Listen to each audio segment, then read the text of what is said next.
আমাদের দুই রকম সিদ্ধান্ত হয়েছে, দুটি উপায়ে।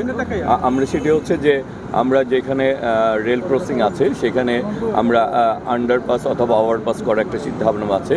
আরেকটা হচ্ছে যে অটোমেটিক আমরা যে ব্যারিয়ারগুলি রয়েছে সেগুলিকে অটোমেটিক সিস্টেম করা, রেল আসলে সাথে সাথে যেগুলি যাতে চলে আসে সেখানে আমাদের গার্ডও থাকবে, প্লাস অটোমেটিক সিস্টেম থাকবে যাতে রেল ক্রসিংয়ের কাছাকাছি রেল আসার সাথে সাথে এগুলি অটোমেটিকভাবে যাতে বন্ধ। এই ব্যাপারে প্রাইম মিনিস্টার ইতিমধ্যে সিদ্ধান্ত দিয়েছেন রেল কর্তৃপক্ষকে।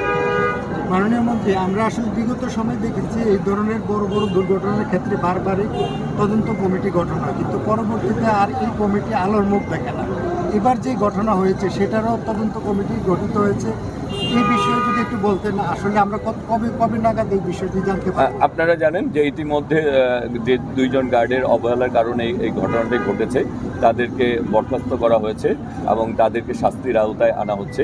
এছাড়া স্টেশন মাস্টার তাকেও শাস্তির আওতায় আনা হচ্ছে। সুতরাং এছাড়া দুইটি তদন্ত, একটা বিভাগীয় একটা জোনাল, দুটি তদন্ত কমিটি গঠন করা হয়েছে। সুতরাং আমার মনে হয় না যে এই ব্যাপারে কোনো রকম গাফিলতি সহ্য করা হবে। যারা মারা গেলেন বা আহত হলেন তাদের জন্য সরকার কি করছে? একটি হচ্ছে যে ইতিমধ্যে জেলা প্রশাসক থেকে তাদেরকে প্রতিটি পরিবারকে 25,000 টাকা করে দেওয়া হয়েছে, আর রেল থেকে যারা মারা গিয়েছে তাদেরকে 1 লাখ টাকা করে ক্ষতিপূরণ দেওয়া হবে। আহতদের চিকিৎসার বিষয়ে আর আহতদের বোঝেন আর চিকিৎসার ব্যাপারটি ইতিমধ্যে আমার সাথে স্বাস্থ্যমন্ত্রী মহোদয়ের সাথে কথা হয়েছে।